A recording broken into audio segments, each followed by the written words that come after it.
Hello, I'm Ray, and as per my name, I love to read. So today, my January project is to read the books that I got in my blind date with a book while I was in Edinburgh, starting with the Golden Hare bookshop. Now, since opening my books excitedly in that November video, I've done a bit more research into the titles, and I'm a little bit, what's the word? I'm approaching with trepidation because I've read a bit more about this one in particular, Brainwyrms. Now, obviously the UK cover is a little bit, it's not the most pleasant. There's but it's cartoony. It's not, Since opening this, I have discovered what the US cover looks like, and oh my goodness, I can't even look at it. So if you want to Google it, or if you know it already, it's a Brainwyrms US cover. Yeah, I'll wait.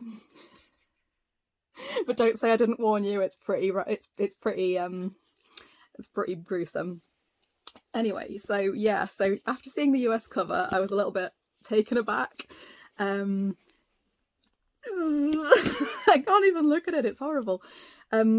So I did some reading on going through the reviews on Goodreads, and so apparently this is extreme horror.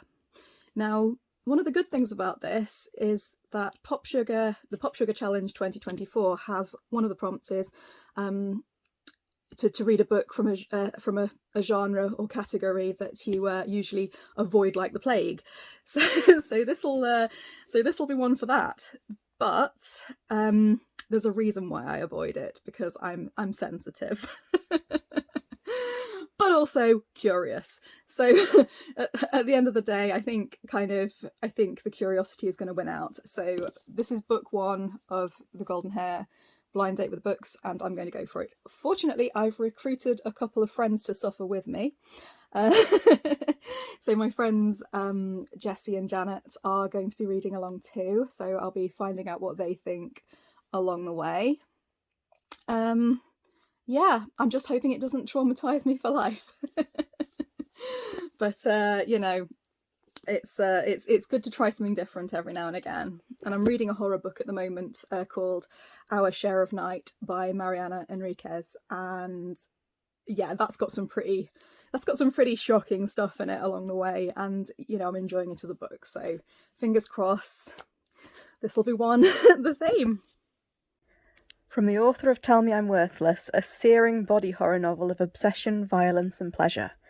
When a turf bombs Frankie's workplace, she blows up Frankie's life with it. As the media descend like vultures, Frankie tries to cope with the carnage, binge drinking, sleeping with strangers, pushing away her friends. Then she meets Vanya. Mysterious, beautiful, terrifying Vanya. The two hit it off immediately, but as their relationship intensifies, so too does Frankie's feeling that Vanya is hiding something from her. When Vanya's secrets threaten to tear them apart, Frankie starts digging and unearths a sinister, depraved conspiracy, the roots of which go deeper than she ever imagined.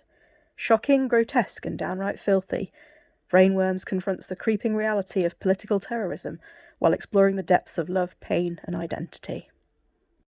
So I received a message yesterday from my friend Janet, who is going to be reading Brainwyrms with me, and I'll read out what she said. So she says, I read most of the book last night. Have you started it yet? It's disgusting. I'm not sure how you'll cope. So my friend Janet knows me quite well. She knows how sensitive I am. So this doesn't really bode well. However, I have actually started the book this morning. It is very, very readable. Bounces along. I'm absolutely ploughing through it.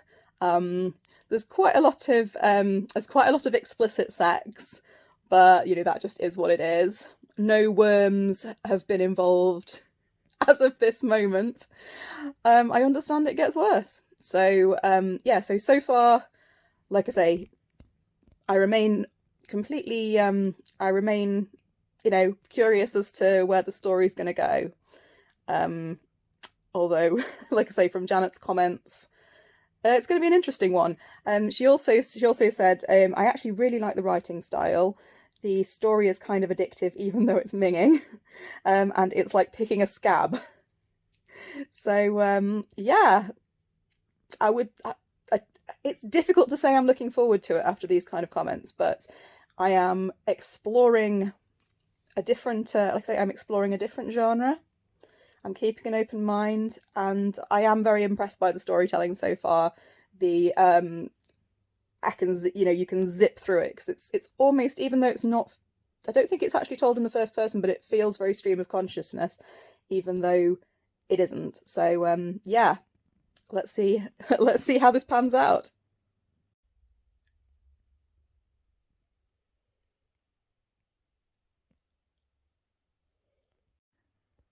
So this book literally tells you to go and get yourself a cup of tea, just in case, you can't handle the next few chapters. And this is probably a good job, because you really don't want to know what they are about to put into their... Hey, so I finished Brainwyrms, and it was an experience. It was nowhere near as bad as I thought it was going to be when it comes to the horror side of things. It kind of peaked in the middle, I think, when it comes to kind of the proper grotty stuff. Nonetheless, very interesting experience. So it basically takes the theme of transphobia and turns it into this big wormy conspiracy type plot.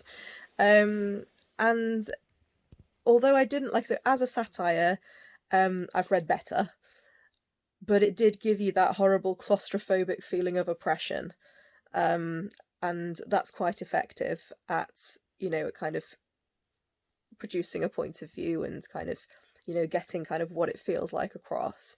So as a horror novel, the first couple of thirds were better than the ending, in my opinion.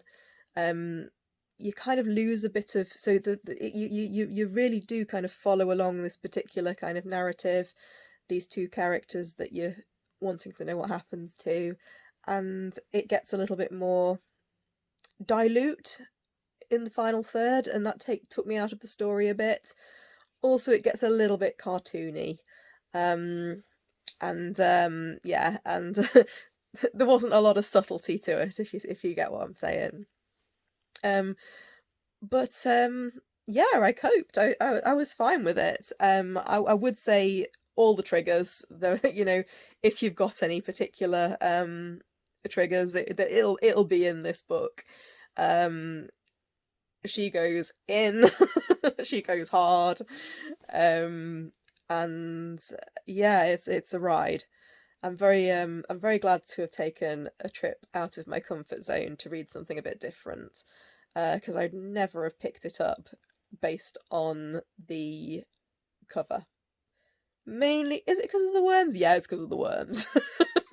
But I kind of find that, like I say, thinking about it in your head is different from, kind of seeing it laid out in front of you. But nonetheless, if you don't like worms, there's a lot of worms. I'm not going to pretend there isn't. Yeah, so it was, yeah, I'm actually really, really curious to read the author's first book now, Tell Me I'm Worthless, which apparently has haunted house vibes. And if you come away from a book thinking, yeah, I'm going to read something else by the author, then that's got to be a job well done, really.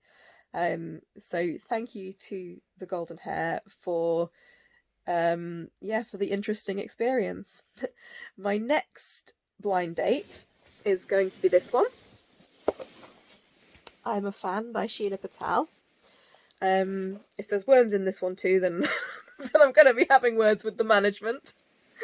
But no, I've heard of this one, and I've heard very good things. So yeah, let's move on to the next one.